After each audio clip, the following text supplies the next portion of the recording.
आओ, आकर अपने बच्चे को तो देखो। आखिरकार अब तुम मुझसे मिल सकते हो। नर्स ने खुशी-खुशी इतना ही कहा था कि तभी मेरे पिता अचानक गरज पड़े।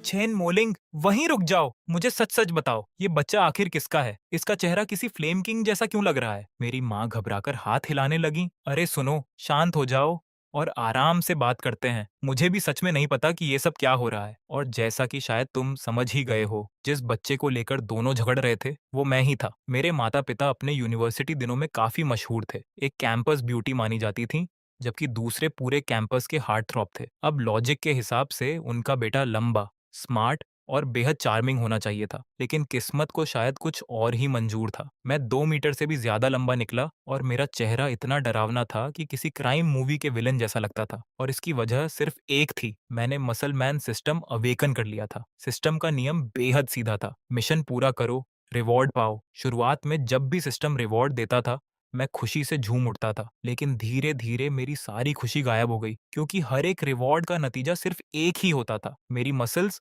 और बढ़ जाती थी। नतीजा ये हुआ कि ऊपर से देखने पर मैं बस थोड़ा बड़ा इंसान लगता था, लेकिन मेरी मसल्स की एक्चुअल डेंसिटी इतनी खतरनाक हो चुकी थी कि कभी-कभी मुझे खुद यकीन नहीं होता था। लड़ाई की बात तो और भी मजेदार थी। मुझे किसी को पंच मारने की जरूरत ही नहीं पड़ती थी। बस पास की किसी दीवार पर मुट्ठी दे मारो और सामने खड़े लोगों की आधी जान डर के मारे निकल जाए। लेकिन इसके नुकसान भी कम नहीं थे। मेरा एक भी दोस्त नहीं था। लोग मुझे देखते ही फुसफुसाने लगते, यार ये बंदा तो बड़ा खतरनाक लग रहा है। और गर्लफ्रेंड, उसकी तो बात ही मत पूछो। लड़कियां मुझे ऐसे अवॉइड करती थीं जैसे मैं कोई डीमन किंग हूं जो उन्हें अगवा करके ले जाएगा। और इस वक्त मैं यूनिवर्सिटी में रजिस्ट्रेशन कराने जा रहा था। सबवे पूरी तरह भरी हुई थी, लेकिन मेरे आसपास का इलाका अजीब तरह से खाली पड़ा था। वजह बिल्कुल साफ थी, मैं वहां खड़ा था। कोई भी मेरे करीब आने की हिम्मत नहीं कर रहा था। 2 मीटर लंबा शरीर, सबसे बड़े साइज की शर्ट को फाड़ देने को तैयार मसल्स और बाइसेप्स जो ज्यादातर लड़कियों की कमर से भी मोटे थे। ऊपर से मेरा जन्मजात डरावना चेहरा। मैं अगर किसी को बस हल्की नजर से भी देख लेता तो सामने वाला कांपने लगता। लेकिन सच्चाई ये थी कि मेरी उम्र अभी अभी 18 साल हुई थी। दिल से मैं अब भी एक साधारण लड़का ही था। तभी ट्रेन में बैठी एक प्यारी सी छोटी बच्ची ने मुझे कई बार उत्सुकता से देखा, लेकिन अगले ही पल उसकी माँ ने उसे तुरंत पीछे खींच लिया और फुसफुसाकर बोली, अरे भगवान, तुमने उसकी तरफ देखने की हिम्मत कैसे कर ली? क्या तुम्हें डर नहीं लगता कि वो अंकल तुम्हें एक ही निवाले में खा जाएगा? ये सुनकर मैं बस कड़वी मुस्कान ही दे पाया। दिल में बेबसी थी, मगर कुछ बोला नहीं। आखिर ऐसे ताने सुनते सुनते मेरे कान लगभग सुन्न हो चुके थे। मैं किसे दोष देता? सच कहूं तो मैं दिखता ही ऐसा था। तभी अचानक मेरा फोन वाइब्रेट हुआ। मैंने स्क्रीन देखी तो पाया कि मेरे ऑनलाइन दोस्त सिसी प्रिंस का मैसेज आया था। मेंग नान, आज यूनिवर्सिटी कितने बजे पहुंच रहे हो? मैं अभी सबवे लाइन 2 में हूँ, बस 5 स्टेशन और बचे हैं। क्या लाइन 2 और सिर्फ 5 स्टेशन? मैसेज पढ़कर मैं उलझ गया। ये वही दोस्त था जिससे मेरी मुलाकात कई साल पहले गेम खेलते समय हुई थी। हम दोनों ही बेहद खराब प्लेयर थे, लेकिन हार मानने को कोई तैयार नहीं था। अनगिनत मैचेस के बाद भी जब कोई विनर नहीं निकला तो पता ही नहीं चला कि कब हम दोस्त बन गए। पिछले 5 सालों में वो मेरा सबसे करीबी और सच कहूं तो इकलौता दोस्त बन चुका था। सबसे मजेदार बात ये थी कि हमने कभी एक दूसरे को देखा तक नहीं था, न फोटो एक्सचेंज की थी, न कभी मिले थे। लेकिन चूंकि हम दोनों लड़के थे और हमारी काफी बनती थी, इसलिए मैंने कभी इसकी परवाह नहीं की। जहां तक सिसी प्रिंस निकनेम की बात थी, उसकी वजह सिर्फ इतनी थी कि उसकी बात करने की स्टाइल मुझे जरूरत से ज्यादा फेमिनिन लगती थी। मैं अभी ये पूछने ही वाला था कि वो इतना हैरान क्यों हो रहा है, तभी सिस्टम की आवाज अचानक मेरे दिमाग में गूंज उठी। होस्ट, कृपया ध्यान दें, कार्रीज नंबर 3 में एक युवती कुछ परवर्टेड 2 पाई ऑफेंडर्स का निशाना बनने वाली है। तुरंत वहां पहुंचकर उन्हें रोकिए। मिशन रिवॉर्ड 10,000 रोंगबो कॉइन्स। ये सुनते ही मेरी आंखें लगभग नम हो गईं। पूरे 10 साल बाद सिस्टम ने पहली बार मसल्स के अलावा कोई और रिवॉर्ड दिया था, और वो भी सीधा कैश। मैं एक पल भी नहीं रुका और उत्साह में तुरंत कार्रीज नंबर 3 की ओर बढ़ गया। जैसे ही मैं आगे बढ़ा, भीड़ अपने आप 2 हिस्सों में बांटती चली गई, बिल्कुल ऐसे जैसे पानी किसी जहाज के लिए रास्ता छोड़ देता है। कोई भी मेरे पास आने की हिम्मत नहीं कर रहा था। उधर कैरेज नंबर 3 में चैन मोलिन अपने फोन को देख रही थी। उसका चेहरा हल्का लाल था और दिल तेजी से धड़क रहा था। उसने कभी सोचा भी नहीं था कि मसल मैन आज उसी सबवे में सफर कर रहा होगा। अगर बाद में यूनिवर्सिटी गेट पर अचानक उनकी मुलाकात हो गई तो? नहीं नहीं, वो अभी इसके लिए तैयार नहीं थी। पिछले 5 सालों की यादें उसके मन में घूमने लगी। ऑनलाइन दुनिया में मसल मैन हमेशा उसके साथ खड़ा रहा था। भले ही वे कभी मिले नहीं थे, लेकिन मुश्किल वक्त में उसने उसका कई बार साथ दिया था। खासकर हाई स्कूल के उस तनाव भरे दौर में, जब पढ़ाई का दबाव उसे तोड़ने लगा था। अगर मसल मैन लगातार उसे मोटिवेट न करता, उसे डांटते समझाते हुए आगे न बढ़ाता, तो शायद वह निंगबिया यूनिवर्सिटी तक पहुंच ही नहीं पाती। तभी उसके मन में एक और ख्याल आया। बहुत जल्द मसल मैन उसका जूनियर बनने वाला था। बस ये सोचकर ही उसके होंठों पर मुस्कान आ गई। उसने जल्दी से एक मैसेज टाइप किया, लिटिल जूनियर, जल्दी कैंपस पहुंचो। यहाँ आने के बाद तुम्हारी सीनियर तुम्हारी रक्षा करेगी। लेकिन सेंड बटन दबाने से ठीक पहले उसे अपने आसपास एक बेहद घिनौनी मौजूदगी महसूस हुई। आंखों के कोने से उसने देखा कि एक अधेड़ उम्र का आदमी उसके पीछे खड़ा था। उसकी नजरें बेहद गंदी थीं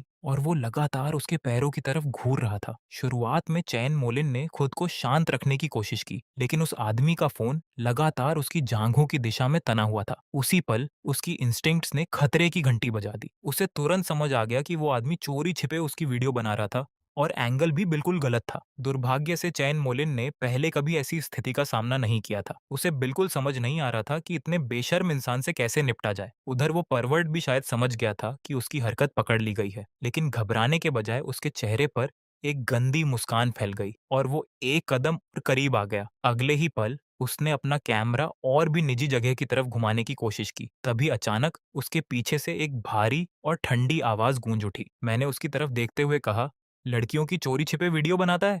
बूढ़े, इतनी उम्र जीकर आखिर जानवर ही बनना था। ये सुनते ही उस परवट का चेहरा बदल गया। बिजली जैसी तेजी से उसने फोन लॉक किया और जेब में ठूंस लिया। उसकी हरकतें इतनी अभ्यास वाली थीं कि साफ पता चल रहा था कि ये उसका पहला अपराध नहीं था। बिना पीछे मुड़े ही वो बहस करने लगा, अगर सबूत नहीं है तो झूठा इल्जाम मत लगाओ। उसके चेहरे पर जरा भी घबराहट नहीं थी। आखिर ऐसे मामलों को संभालने का उसे काफी एक्सपीरियंस था। अगर कोई उसका फोन चेक करने की मांग भी करता, तो उसके पास जेब में छिपा दूसरा फोन मौजूद था। वो हमेशा की तरह वही पुरानी चाल चलने वाला था। लेकिन इस बार उसकी किस्मत खराब थी, क्योंकि अगले ही सेकंड उसकी दुनिया उलट गई। अचानक उसका शरीर हवा में उड़ गया। मैंने उसे मुर्गे की तरह गर्दन से पकड़कर आसानी से उठा लिया। उसी समय ट्रेन स्टेशन पर रुक गई और बिना एक पल गनवाए मैंने उसे सीधे कैरेज से बाहर प्लेटफॉर्म पर फेंक दिया। धड़ाम! वो जमीन पर बुरी तरह गिरा और दर्द से तड़पने लगा। पहले तो वो उठकर मुझे गालियां देने वाला था, लेकिन जैसे ही उसकी नजर मेरे चेहरे पर पड़ी, उसकी सारी हिम्मत हवा हो गई। ऐसा लगा जैसे वो सांस लेना ही भूल गया हो। उसका पूरा शरीर कांपने लगा और आंखों में खालिस दहशत भर गई। आखिर उसके सामने खड़ा इंसान 2 मीटर से ज्यादा लंबा था, चेहरे पर खतरनाक भाव थे और पूरा का पूरा चलता फिरता नाइटमेयर लग रहा था। अगले ही पल वो इंस्टिंक्टिवली दया की भीख मांगने लगा। वो सचमुच डर गया था। उसे लगा कि शायद कोई असैसिन उसे किसी और समझकर मारने आया है। फिर अचानक उसका शरीर झटका खाकर ढीला पड़ गया और वो डर के मारे वहीं बेहोश हो गया। पूरा प्लेटफॉर्म एकदम शांत हो गया। हर यात्री मुझे ऐसे घूर रहा था जैसे कोई मॉन्स्टर पहली बार देखा हो। तभी मेरे पीछे से मच्छर जैसी धीमी आवाज आई, धन्यवाद। आपको कहीं चोट तो नहीं लगी? मैं अभी उस परवर्ट से निपटकर वापस जाने ही वाला था कि अचानक 2 सबवे सिक्योरिटी गार्ड्स ने मेरा रास्ता रोक लिया। लेकिन जैसे ही उनकी नजर मेरी बॉडी पर पड़ी, दोनों के चेहरे सख्त होने के बजाय जम गए। उनका पहला ख्याल यही था कि शायद मैंने उस अधेड़ आदमी को परेशान किया होगा। फिर भी साफ दिख रहा था कि वो मुझे छूने की हिम्मत नहीं जुटा पा रहे थे। मैं कुछ समझाने ही वाला था कि तभी एक लड़की मेरे सामने आकर खड़ी हो गई। कृपया गलत मत समझिए, वो आदमी सबवे में मेरी चोरी छिपे वीडियो बना रहा था। इस जेंटलमैन ने मेरी मदद की है। उसी ने उस आदमी को बाहर फेंका था। ये चैन मोलिन थी। कई सेकंड तक हिचकिचाने के बाद आखिर उसने हिम्मत जुटाई और मेरे सामने खड़ी हो गई। एक ऐसे इंसान के सामने जो दूसरों की नजर में किसी मानव रूपी दानव भालू से कम नहीं था। और उससे भी बड़ी बात, वो मेरे लिए आसपास के लोगों की शक भरी नजरों का सामना कर रही थी। ये एहसास मेरे लिए बेहद अजीब था। जिंदगी में पहली बार कोई मेरे सामने खड़ा होकर मेरी रक्षा कर रहा था। जब चेन मोलिन सिक्योरिटी गार्ड्स को पूरी घटना समझा रही थी, तब मैं चुपचाप मुड़ा और वहां से निकल गया। जब तक उसे होश आया, मैं काफी दूर जा चुका था। उसने बड़ी मुश्किल से मुझे धन्यवाद कहने की हिम्मत जुटाई थी, लेकिन वो विशालकाय भालू जैसा आदमी उसके मौका मिलने से पहले ही गायब हो चुका था। आखिरकार मैं निंगबिया यूनिवर्सिटी के मुख्य द्वार पर पहुंच गया। वहां अनगिनत सीनियर स्टूडेंट्स नए स्टूडेंट्स का स्वागत कर रहे थे। हमेशा की तरह सबसे ज्यादा अटेंशन हैंडसम लड़कों और खूबसूरत लड़कियों को मिल रही थी। लेकिन जैसे ही मैंने गेट के अंदर कदम रखा, पूरे इलाके में सन्नाटा छा गया। हर किसी की आंखों में डर साफ दिखाई दे रहा था। यहाँ तक कि गेट पर खड़े दोनों सिक्योरिटी गार्ड्स को भी कुछ गड़बड़ महसूस हुई। जब उन्होंने सबकी नजरों का पीछा करते हुए मेरी तरफ देखा, तो दोनों अनायास कांप उठे। एक गार्ड ने घबराकर पूछा, अब क्या करें? दूसरे ने तुरंत जवाब दिया, और क्या करेंगे? इक्विपमेंट उठाओ। मेरे डरावने अपीयरेंस के दबाव में दोनों गार्ड्स खुद को संभालते हुए मेरी तरफ बढ़े और ऊंची आवाज में बोले, ये यूनिवर्सिटी है, किसी भी बाहरी व्यक्ति को अंदर आने की अनुमति नहीं है। मैंने उनकी तरफ देखा और तुरंत नोटिस किया कि भले ही उनके चेहरे सख्त दिख रहे थे, लेकिन उनके पैर लगातार कांप रहे थे। मैं बेबस होकर सिर हिलाने लगा। अब तक ऐसी गलतफहमियां मेरी जिंदगी का रोजमर्रा का हिस्सा बन चुकी थी। मैंने शांत स्वर में कहा, मैं यहाँ का स्टूडेंट हूँ। लेकिन दोनों में से किसी ने भी मेरी बात पर विश्वास नहीं किया। एक गार्ड ने तो सीधा कह दिया, तुम किसी खतरनाक फ्यूजिटिव जैसे दिखते हो।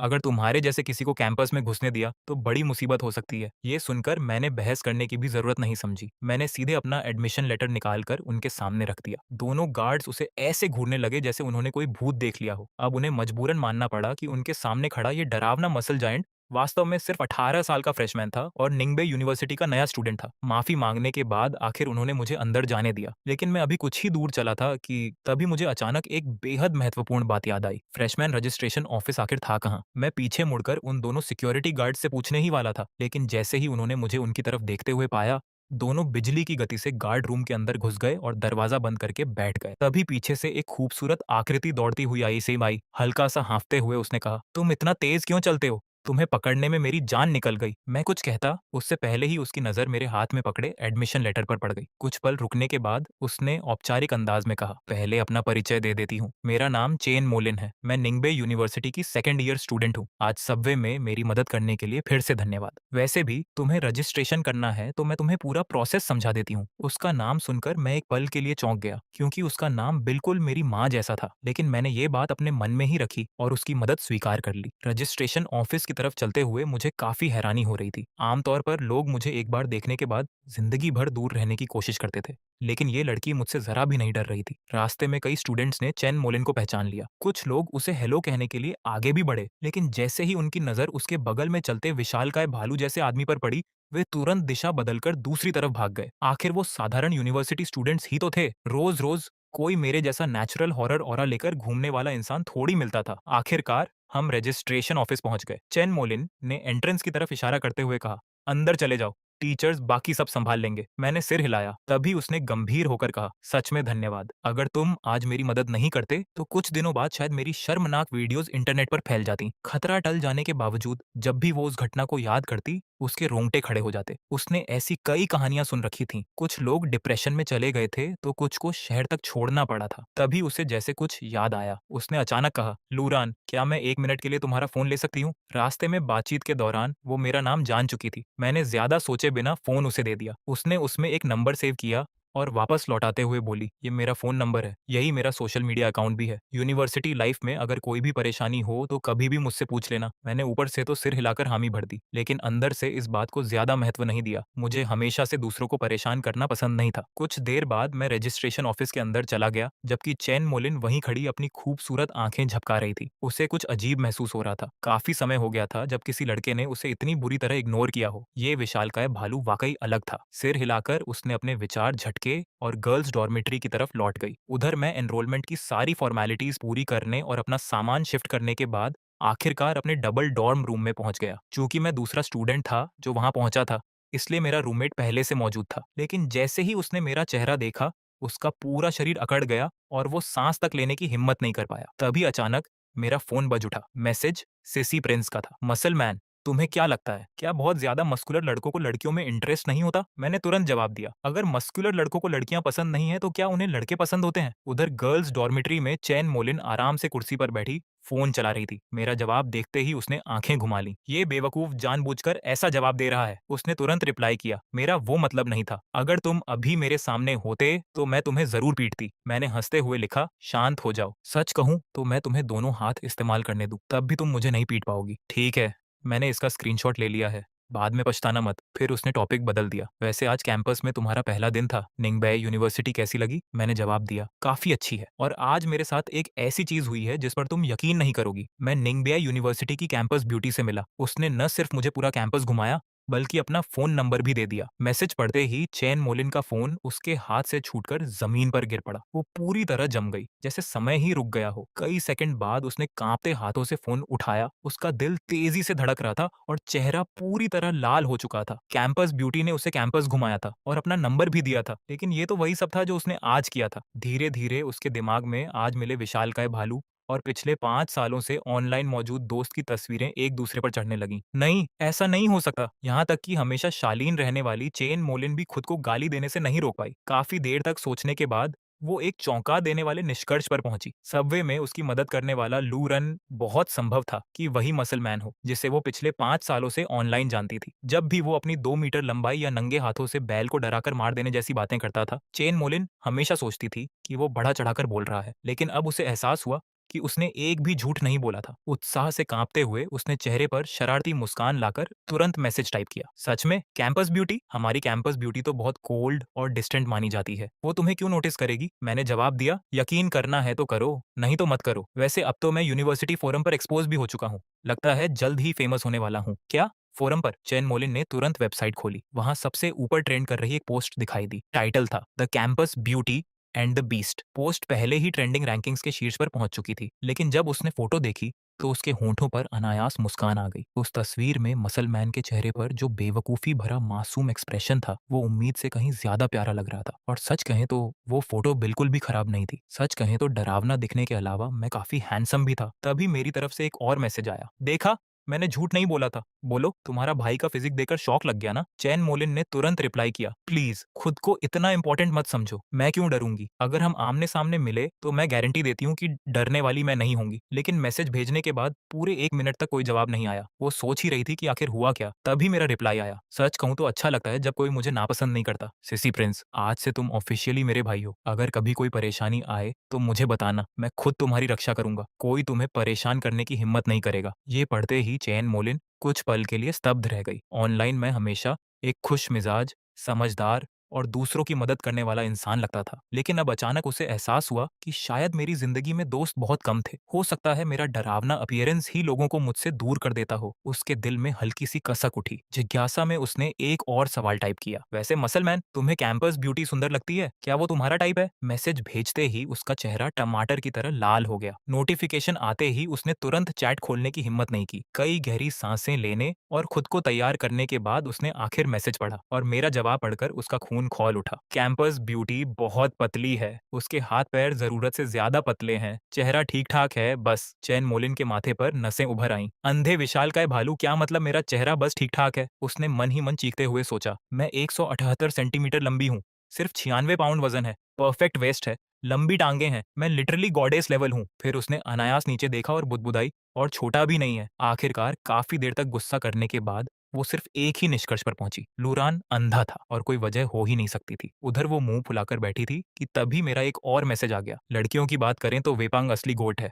खैर, मुझे जाना होगा, मेरे रूममेट ने मुझे गेम्स खेलने बुलाया है। रात को हम बारबेक्यू खाने भी जा रहे हैं। चैन मोलिन इतनी नाराज थी कि किसी को काट खाए, लेकिन वो कुछ कर भी नहीं सकती थी क्योंकि उसने अभी तक अपनी पहचान नहीं बताई थी। तभी उसका रूममेट डोरमेट्री में वापस आया। अरे, हमारी मशहूर कैंपस ब्यूटी को क्या हो गया? इतनी खोई खोई क्यों लग रही हो? कुछ नहीं, चैन मोलिन ने सहजता से जवाब दिया। फिर अचानक टॉपिक बदलते हुए बोली, वैसे याद है वो लड़का जिसकी मैंने आज मदद की थी? बिल्कुल याद है। सच कहूं तो मैं तुम्हारी हिम्मत की दाद देती हूँ। अगर मैं होती तो उसके पास जाने की भी हिम्मत नहीं करती। ये सुनते ही चैन मोलिन को मेरी कही हुई एक बात याद आ गई और उसकी आंखें चमक उठीं। बेस्टी, आज रात फ्री हो? मेरे साथ खाना खाने चलोगी? उसी शाम मैं और मेरा रूममेट बारबेक्यू खाने निकल पड़े। जैसे ही हम सड़क पर पहुंचे, तुरंत सबका ध्यान हमारी तरफ खिंच गया। दुर्भाग्य से उन नजरों में प्रशंसा नहीं, बल्कि डर भरा हुआ था। काफी देर बाद हम एक मशहूर बारबेक्यू रेस्टोरेंट पहुंचे, लेकिन वहां का नजारा देखकर हम दोनों दंग रह गए। बाहर तक लंबी लाइन लगी हुई थी। मेरा रूममेट बेबस होकर बोला, गड़बड़ हो गई, ये जगह बहुत पॉपुलर है, हमें पहले आ जाना चाहिए था, शायद कहीं और चलना पड़े। तभी लाइन में खड़ा एक सीनियर स्टूडेंट हमारी तरफ मुड़ा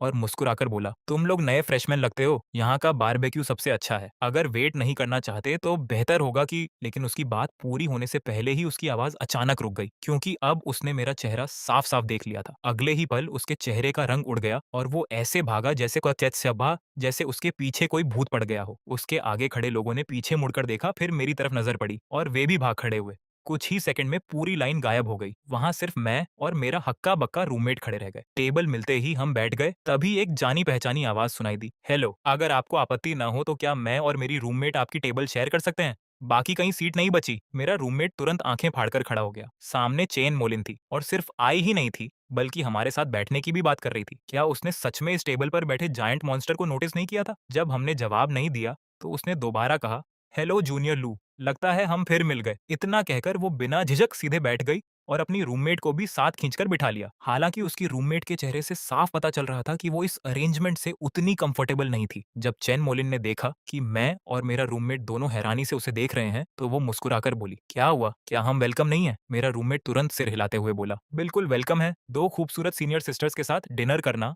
तो हमारा सौभाग्य है। और इस तरह मेरी यूनिवर्सिटी की पहली ग्रुप डिनर ऑफिशियली शुरू हो गई। शुरुआत में माहौल थोड़ा ऑकवर्ड था, सिर्फ चेन मोलिन ही बीच बीच में मुझसे बातें शुरू करती थी। लेकिन धीरे धीरे सबको एहसास होने लगा कि मैं जितना डरावना दिखता हूँ उतना हूँ नहीं। माहौल भी हल्का और मजेदार होने लगा। तभी चेन मोलिन ने अचानक पूछा, तुम लड़कों को कैसी लड़कियां पसंद आती हैं? मेरा रूममेट सबसे पहले उत्साह से बोला, आप दोनों जैसी लड़कियां तो हर लड़के का सपना होती हैं। अगर यूनिवर्सिटी में ऐसी गर्लफ्रेंड मिल जाए तो शायद मेरे पूर्वज खुशी में सिगरेट पीना शुरू कर दें। ये सुनकर चैन मोलिन ने मेरी तरफ देखा, और तुम जूनियर लू? उस समय मैं पूरी तरह स्केवर्स खाने में व्यस्त था। एक स्केवर बाएं हाथ में, दूसरा दाएं हाथ में। 2 सेकंड सोचने के बाद मैंने कहा, मुझे लगता है मैं भी इसी की बात से सहमत हूँ। और इतना कहकर तुरंत वापस खाने में लग गया। बाकी किसी ने मेरी बात पर ज्यादा ध्यान नहीं दिया, लेकिन चेन मोलिन ने चुपके से मुझे घूरा। दुर्भाग्य से उस समय मेरा पूरा ध्यान मीट पर था, इसलिए मुझे कुछ पता ही नहीं चला। तभी अचानक सिस्टम की आवाज मेरे दिमाग में गूंज उठी, mission detected, reform and rehabilitation. Market में उपद्रव मचाने वाले युवा ट्रबल मेकर्स को रिक्रूट करो, उन्हें अपने अधीन लाओ और उनके लिए रोजगार की व्यवस्था करो। Mission reward 3 lakh commercial startup funds. ये सुनते ही मैंने तुरंत चारों तरफ नजर दौड़ाई, लेकिन मुझे कोई ट्रबल मेकर दिखाई नहीं दिया। हर कोई आराम से बारबेक्यू का आनंद ले रहा था। तभी पास बैठे एक कस्टमर ने रेस्टोरेंट के एंट्रेंस की तरफ देखते हुए कहा, लगता है बाहर कुछ गड़बड़ हो रही है। मैंने ओनर को भागते हुए बाहर जाते देखा। ये सुनते ही मैंने बाकी लोगों से आराम से खाना जारी रखने को कहा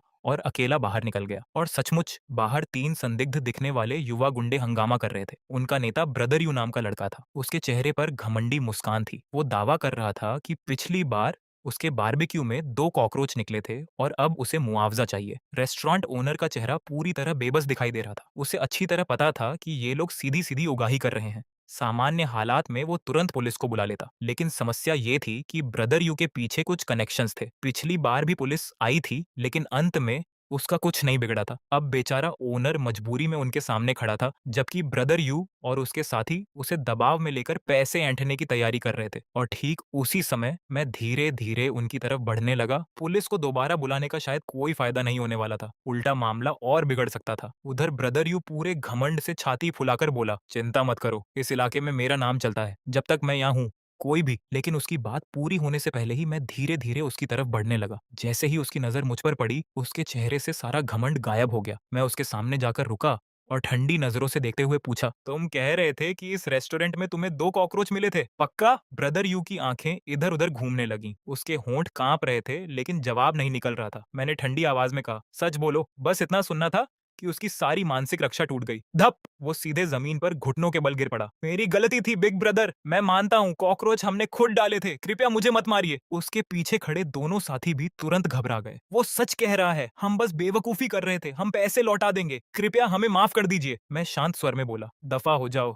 नहीं रुको, पैसे तो तुम लोग पहले ही उड़ा चुके हो। अब ये कर्ज इसी रेस्टोरेंट में काम करके चुकाओगे। आज से तुम लोग मेरे सबोर्डिनेट हो। तीनों की आंखें चमक उठी। हम काम करेंगे, हम मेहनत करेंगे, दुनिया में सचमुच अच्छे लोग अभी भी मौजूद हैं। उनकी खुशी देखकर ऐसा लग रहा था जैसे उन्हें नौकरी नहीं बल्कि जिंदगी का दूसरा मौका मिल गया हो। उसी समय सिस्टम की आवाज मेरे दिमाग में गूंज उठी, mission complete, reward distribution in progress. अगले ही पल मेरा फोन वाइब्रेट हुआ। बैंक नोटिफिकेशन था। पूरे 3 लाख सीधे मेरे अकाउंट में ट्रांसफर हो चुके थे। मेरे होंठों पर संतुष्टि भरी मुस्कान आ गई। भले ही ये पैसा सिर्फ बिजनेस पर्पस के लिए इस्तेमाल किया जा सकता था, लेकिन फिर भी रिवॉर्ड शानदार था। इसके बाद मैंने अपने रूममेट को मैसेज भेजा, आराम से खाना खाते रहना, बिल मैं दे चुका हूँ, मुझे कुछ काम आ गया है इसलिए पहले निकल रहा हूँ। सच तो ये था कि जब मैं पहले पेमेंट कर रहा था तब मैंने देखा था कि मेरा रूममेट और दोनों सीनियर गर्ल्स काफी खुशी-खुशी बातें कर रहे थे। अगर मैं वापस जाता तो शायद माहौल फिर ऑकवर्ड हो जाता। वैसे भी अकेले रहना मेरे लिए कोई नई बात नहीं थी। मैं इसकी आदत डाल चुका था। इसलिए मैंने अकेले यूनिवर्सिटी डिस्ट्रिक्ट में घूमने का फैसला किया। लेकिन मैं ज्यादा दूर नहीं जा पाया था कि अचानक मेरे बगल में एक खूबसूरत आकृति आकर चलने लगी। जूनियर लू, तुम बारबेक्यू खत्म करने वापस क्यों नहीं आए? मैंने हैरानी से उसकी तरफ देखा। तुम यहाँ क्या कर रही हो? चैन मोलिन ने बिना पलक झपकाए झूठ बोल दिया। स्केवर्स अभी आए नहीं थे तो मैं थोड़ा टहलने बाहर निकल आई। मैंने सिर हिलाया और कहा, मेरा अचानक नूडल्स खाने का मन हो गया था।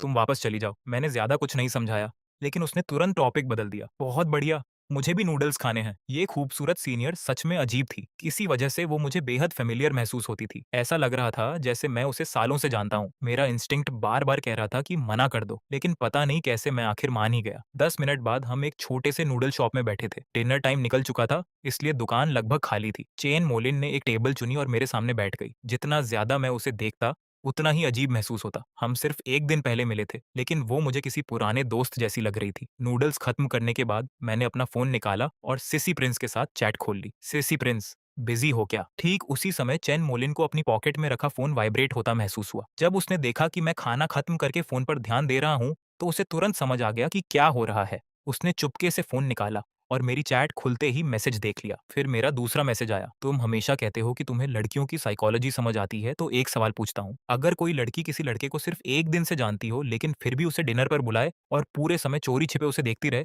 तो इसका क्या मतलब है? मैसेज पढ़ते ही चेन मोलिन का हाथ कांप गया। उसके गाल तुरंत लाल हो गए। इसकी आंखें इतनी तेज कैसे हैं? उसने मन ही मन सोचा। मैंने बस कुछ बार ही उसकी तरफ देखा था और इसने नोटिस भी कर लिया, लेकिन असली समस्या तो अब जवाब देने की थी। लगभग 10 सेकंड तक सोचने के बाद उसने आखिर टाइप किया, अगर ऐसा है तो लड़की निश्चित रूप से उस लड़के को पसंद करती है या फिर उसे परस्यू करना चाहती है। मैसेज भेजते समय उसका दिल बेकाबू होकर धड़क रहा था। वो खुद को रोक नहीं पाई और चुपके से मेरी तरफ देखने लगी, ये जानने के लिए कि मेरा रिएक्शन क्या होगा। लेकिन जो मिला उसने उसे लगभग बेहोश कर दिया। मैंने बस नाक सिकोड़ते हुए हल्की हंसी उड़ाई और फिर से टाइपिंग शुरू कर दी। ये क्या है? कोई रोमांस नॉवेल चल रहा है क्या? Love at first sight? तुम्हारी सोच सच में बहुत फेमिनिन है। ये जवाब बिल्कुल गलत है। तुम्हें नहीं लगता कि लड़की को उस लड़के से कुछ चाहिए होगा? चैन मोलिन के दिमाग में जैसे विस्फोट हो गया। इस विशालकाय भालू का लॉजिक पूरी तरह खराब है। आखिर मुझे तुमसे क्या चाहिए हो सकता है? तुम्हारा डरावना चेहरा या तुम्हारा भालू जैसा शरीर? सच में तुम कमाल हो। अगर वो अभी अपनी असली पहचान बता सकती तो शायद मुझे कई मुक्के जड़ चुकी होती। दांत पीसते हुए उसने गुस्से में तेजी से टाइप किया, ध्यान से सुनो, मैं एक प्रोफेशनल इमोशनल रिलेशनशिप एक्सपर्ट हूँ। खैर, मैंने तुम्हें सही जवाब दे दिया है। मानना है तो मानो, नहीं तो मत मानो। यही आखिरी मैसेज था जो सिसी प्रिंस ने मुझे भेजा। मैंने तुरंत रिप्लाई किया, इस लॉजिक के साथ तुम खुद को रिलेशनशिप एक्सपर्ट कह रहे हो, इस हिसाब से तो मैं रिलेशनशिप प्रोफेसर बन सकता हूँ। उधर स्क्रीन के दूसरी तरफ चैन मोलिन गुस्से से दांत पीसने लगी। अगर गुस्से से दांत पाउडर बन सकते तो शायद अब तक बन चुके होते। लगभग 20 मिनट बाद हम आखिर नूडल शॉप से बाहर निकले। चैन मोलिन सिर झुकाए तेज कदमों से यूनिवर्सिटी की तरफ चल रही थी, जबकि मैं आराम से उसके आधा मीटर पीछे चल रहा था। पूरे रास्ते सिर्फ हमारे कदमों की आवाज सुनाई दे रही थी। इस समय वो अंदर ही अंदर आग बबूला थी। उसने मन ही मन फैसला कर लिया था कि वो इस विशालकाय भालू से 1 महीने तक बात नहीं करेगी। नहीं, आधा महीना, रुको, 1 हफ्ता, हाँ, पूरे 1 हफ्ते तक, चाहे ऑनलाइन हो या रियल लाइफ, बिल्कुल बात नहीं करेगी। दूसरी तरफ मैं उस पूरी बातचीत को कब का भूल चुका था। मेरा ध्यान पूरी तरह भविष्य पर था। सिस्टम और अपनी मौजूदा ताकत के साथ मैं यूनिवर्सिटी के इन 4 सालों को पूरी तरह एंजॉय करना चाहता था और एक शानदार जिंदगी जीना चाहता था, मानो सिस्टम ने मेरे विचार सुन लिए हों। अचानक एक नोटिफिकेशन मेरे दिमाग में गूंज उठा, mission refresh, land a helping hand. 300 meter आगे एक बच्चा रेजिडेंशियल बिल्डिंग की छठी मंजिल से गिरने वाला है। होस्ट, पूरी कोशिश करके बच्चे को बचाइए। Mission reward 10 bitcoin. मैं अनायास भौहें सिकोड़ बैठा। बिटकॉइन? ये आखिर किस तरह की चीज है? लेकिन मैं ज्यादा सोच भी नहीं पाया था कि दूर से घबराई हुई चीखें सुनाई देने लगी। हे भगवान, कोई उस बच्चे को बचाओ! मैंने सिर उठाकर देखा। एक छोटा लड़का छठी मंजिल के अपार्टमेंट के बाहर लगे एयर कंडीशनिंग यूनिट पर खड़ा था। एक नजर में ही मुझे समझ आ गया कि क्या हुआ होगा। शायद खेलते खेलते वो खिड़की के बाहर निकल गया था। मेरे बगल में खड़ी चेन मोलिन का चेहरा तुरंत चिंता से भर गया। वो मुझसे पूछने ही वाली थी कि क्या करना चाहिए, लेकिन अगले ही पल उसे एहसास हुआ कि मैं पहले ही बिल्डिंग की तरफ दौड़ चुका था। अपार्टमेंट ब्लॉक के नीचे खड़ी भीड़ मेरे दौड़ने का दृश्य देखकर घबरा गई। मेरा विशाल शरीर जब पूरी रफ्तार से आगे बढ़ रहा था तो ऐसा लग रहा था जैसे जमीन तक कांप रही हो। बिल्डिंग तक पहुंचते ही मैंने जमीन पर जोरदार पैर मारा और पूरा शरीर हवा में उछाल दिया। अगले ही सेकंड मेरे दोनों हाथ तीसरी मंजिल की बालकनी के किनारे तक पहुंच गए। नीचे खड़े लोग पूरी तरह स्तब्ध रह गए। सबके दिमाग में एक ही विचार घूम रहा था, ये असंभव है। इतनी ताकत किसी इंसान में कैसे हो सकती है? कोई सामान्य इंसान ऐसा नहीं कर सकता। पूरी भीड़ हैरानी में जमी रह गई, लेकिन सबसे ज्यादा शॉक्ड चेन मोलिन थी। क्या ये वही मसलमैन था जिससे वो हर दिन चैट करती थी? पहले भी वो अक्सर अचानक ऑफलाइन हो जाता था और कहता था कि किसी की मदद करने जा रहा है। क्या उसकी वो सारी बातें सच थीं? अचानक चेन मोलिन ने पूरी ताकत से चिल्लाया, सावधान रहना, मैं नीचे तुम्हारा इंतजार करूंगी। भले ही उसे अच्छी तरह पता था कि मैं इतनी ऊंचाई पर उसकी आवाज नहीं सुन सकता। उसी समय मैंने अपनी बाहों में ताकत भरी और खुद को दोबारा ऊपर उछाल दिया। इस बार मैं छठी मंजिल के एयर कंडीशनिंग यूनिट के पास मौजूद सपोर्ट पॉइंट तक पहुंच गया। खुद को स्थिर करने के बाद मैंने हाथ बढ़ाया और छोटे लड़के को अपनी बाहों में खींच लिया। नीचे तुरंत जोरदार तालियां गूंज उठीं, लेकिन जश्न ज्यादा देर नहीं चला। अगले ही पल कई लोगों की चीखें एक साथ निकल गईं। चेन मोलिन ने तो डर के मारे अपनी आंखें तक बंद कर लीं। जिस दीवार को पकड़कर मैं लटका हुआ था, वही टूट गई थी। शायद सालों पुरानी होने की वजह से सपोर्ट पॉइंट मेरे हाथों में बिखर गया। अगले ही सेकंड मैं और बच्चा दोनों नीचे गिरने लगे। कई महिलाएं और बच्चे ये दृश्य देखने की हिम्मत तक नहीं जुटा पाए, लेकिन किसी ने ध्यान नहीं दिया कि मेरी आंखों में डर का नामो निशान तक नहीं था। कुछ सेकंड बाद एक कान फाड़ देने वाली आवाज गूंजी, धड़ाम! मैं सीधे एक खड़ी मर्सिडीज बेंज के ऊपर पीठ के बल आ गिरा। ये दृश्य देखकर चैन मोलिन का चेहरा एकदम सफेद पड़ गया, लेकिन अगले ही पल जो हुआ उसने वहां मौजूद ही था सुनीस मौजूद हर इंसान को निजिमा शब्द कर दिया। धूल बैठने के बाद 1-2 मीटर लंबी आकृति धीरे धीरे बाहर निकली। मेरी बाहों में वो बच्चा पूरी तरह सुरक्षित था। मैंने शांत स्वर में कहा, बच्चा ठीक होना चाहिए,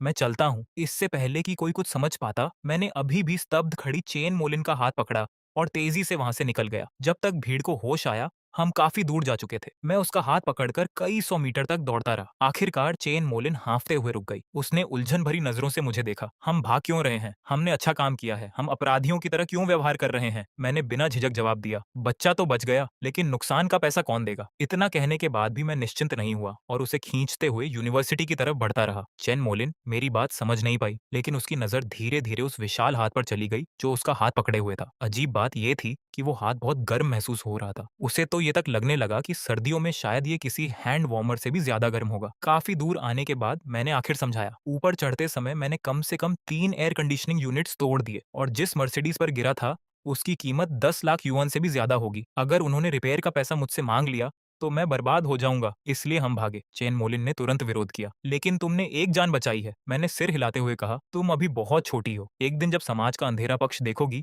तब समझोगी। ये सुनते ही उसने आंखें घुमा ली। ये बात वो इंसान कह रहा है जो उम्र में मुझसे छोटा है? फिर उसने चिंता भरे स्वर में पूछा, तुम्हें हॉस्पिटल नहीं जाना चाहिए? तुम छठी मंजिल से गिरे हो सिर्फ इसलिए कि बाहर से ठीक दिख रहे हो। इसका मतलब ये नहीं कि अंदर कोई चोट नहीं लगी। मैंने बेपरवाही से जवाब दिया, मैं बिल्कुल ठीक हूँ। इससे कहीं ज्यादा खतरनाक चीजों का सामना कर चुका हूँ। चैन मोलिन ने मुझे देखा और बुदबुदाई, बड़े आए शो ऑफ। उसके हिसाब से छठी मंजिल से गिरने से ज्यादा खतरनाक कुछ हो ही नहीं सकता था। मैं बस मुस्कुराया और समझाने की कोशिश भी नहीं की। लगभग 15 मिनट बाद हम यूनिवर्सिटी वापस पहुंच गए। विदा लेते समय चेन मोलिन ने अनमने मन से कहा, जाकर आराम करना। अगर तबीयत खराब लगे तो मुझे बताना, मैं तुम्हारे साथ हॉस्पिटल चलूंगी। मैंने लापरवाही से हाथ हिलाया और बिना एक पल रुके मुड़कर चल दिया। मुझे इतनी आसानी से जाते देखकर चेन मोलिन का आत्मसम्मान फिर से घायल हो गया। बेवकूफ विशालकाय भालू, क्या लड़कों को लड़कियों को डॉम तक छोड़कर नहीं आना चाहिए? क्या मैं सच में इतनी अनअट्रैक्टिव हूँ? मैं लिटरली कैंपस ब्यूटी हूँ। गर्ल्स डॉर्मेटरी की तरफ जाते हुए उसने फोन निकाला और मुझे मैसेज भेजा, मेंगनान, आज डिनर के दौरान कुछ इंटरेस्टिंग हुआ क्या? मैंने तुरंत जवाब दिया, असल में हाँ, आज मैंने एक छोटे बच्चे की जान बचाई। मामला इतना पागलपन भरा था कि शायद तुम यकीन भी नहीं करोगे। बताओ, मैं यकीन करूंगी? ये जवाब पढ़कर मैं भौहें चढ़ाए बिना नहीं रह सका। सिस्सी प्रिंस, आज कहीं सिर तो नहीं टकरा लिया? उधर डॉर्मेटरी में मेरा रूममेट के हाउ अभी भी गेम्स खेल रहा था। मुझे देखते ही उसने पूछा, बारबेक्यू आते ही तुम निकल गए?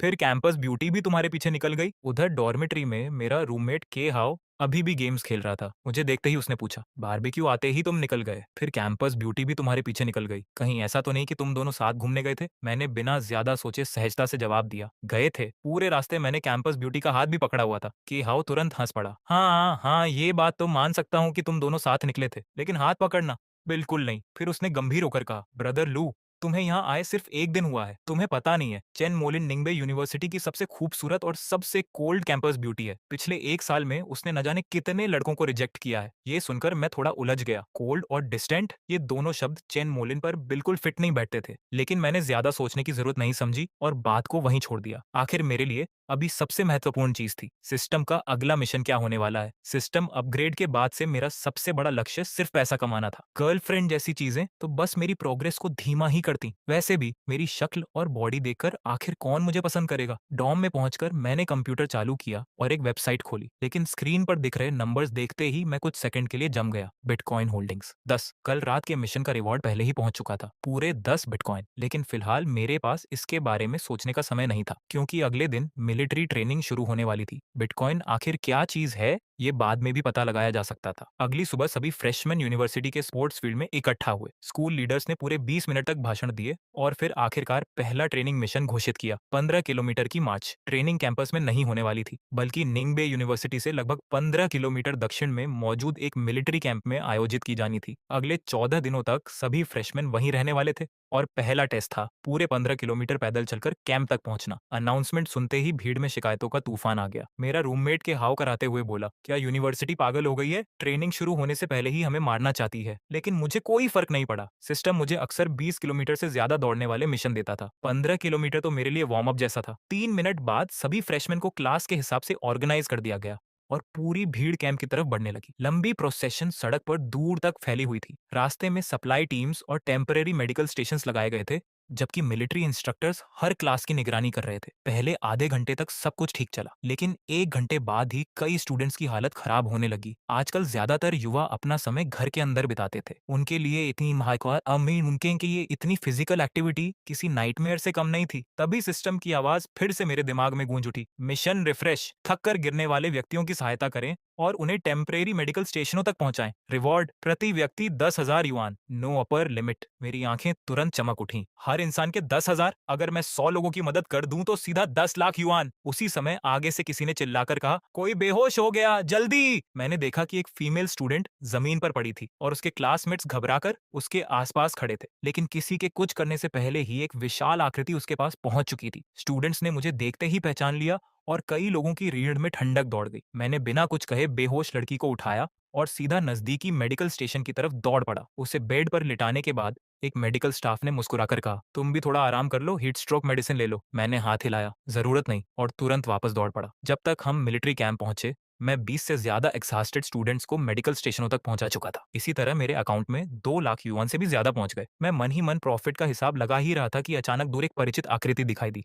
चेन मोलिन। उसके हाथ में आइस मिल्क टी का बड़ा कप था। वो सीधे मेरी तरफ चली आ रही थी। मैं उलझन में पड़ गया। अब ये कैंपस ब्यूटी क्या करने वाली थी? चेहरे पर चमकती मुस्कान के साथ वो बोली, जूनियर लू, मैंने सुना कि पूरी मार्च के दौरान तुम लगातार एग्जॉस्टेड फीमेल स्टूडेंट्स की मदद करते रहे। तुमने बहुत मेहनत की है, इसलिए ये छोटा सा गिफ्ट स्वीकार कर लो। पता नहीं क्यों, लेकिन उसने फीमेल स्टूडेंट्स शब्दों पर खास जोर दिया। मैं मना करना चाहता था, लेकिन आसपास अनगिनत लोग चोरी छिपे हमें देख रहे थे। आखिर मुझे ड्रिंक लेना ही पड़ा। तभी चेन मोलिन मासूमियत से आंखें झपकाते हुए बोली, क्या तुम इससे अभी पूरा पी सकते हो? मैं तुम्हें खत्म करते हुए देखना चाहती हूँ। आखिर ये मेरा सिंसियर गिफ्ट है। वैसे भी मुझे प्यास लगी थी, इसलिए मैंने बिना सोचे बड़ा सा घूंट भर लिया और अगले ही पल मेरी आंखें फट गईं। पूरा शरीर कांप उठा। खट्टा, इतना खट्टा कि मेरी आत्मा तक हिल गई। ये मिल्क टी नहीं था, ये शुगर के बिना बनाया गया अल्ट्रा कॉन्सेंट्रेटेड लेमन जूस था, जिसे मिल्क टी का रूप दे दिया गया था। चेन मोलिन बड़ी मुश्किल से अपनी हंसी रोक रही थी। क्या हुआ जूनियर लू, तुम्हें लेमन मिल्क टी पसंद नहीं आई? मैंने अविश्वास से कप की तरफ देखते हुए पूछा, क्या ये थोड़ा ज्यादा खट्टा नहीं है? वो मीठी मुस्कान के साथ बोली, शायद मैं शुगर डालना भूल गई। इतना कहकर वो आराम से मुड़ी और वहां से चली गई, जबकि मैं अभी शौक में कप को घूर रहा था। उसी शाम टेंट में आराम करते हुए मैंने फोन खोला और उम्मीद के मुताबिक मेरी रेस्क्यू ऑपरेशन और मिल्क टी इंसिडेंट दोनों इंटरनेट पर वायरल हो चुके थे। कुछ देर बाद सिसी प्रिंस का मैसेज आया, मसल मैन तुम कमाल हो, मैंने होम पेज पर तुम्हारे हीरोइक डीड्स देखे। मैंने गर्व से जवाब दिया, तो क्या तुम मेरे हैंडसम अपीयरेंस और हीरोइक एक्शन से प्रभावित हुई? बहुत प्रभावित हुई, उसने रिप्लाई किया। वैसे आज इतनी सारी लड़कियों को उठाकर ले जाने का अनुभव कैसा रहा? मैंने ईमानदारी से जवाब दिया। उस समय मेरा ध्यान सिर्फ लोगों की मदद करने पर था। मैंने और कुछ सोचा ही नहीं। अब पीछे मुड़कर देखता हूँ तो मुझे याद भी नहीं कि मैंने कितने लड़के और कितनी लड़कियां उठाई थी। ये पढ़ते ही चेन मोलिन कुछ पल के लिए चुप हो गई। उसे अचानक एहसास हुआ कि शायद उसने मुझे गलत समझ लिया था। फिर उसने एक और मैसेज भेजा, सुना है कैंपस ब्यूटी ने आज तुम्हें मिल्क टी दी थी, वो ज्यादा स्वादिष्ट नहीं लगी। मैंने तुरंत शिकायत शुरू कर दी, वाह तुम्हारा इन्फॉर्मेशन नेटवर्क तो बहुत तेज है। उसका जिक्र भी मत करो। उस लड़की ने अपनी खटास से मुझे लगभग मार ही दिया था। वो मिल्क टी नहीं थी, वो कॉन्सेंट्रेटेड लेमन जूस था। अभी भी याद करता हूँ तो जीभ कांप जाती है। Cc Prince,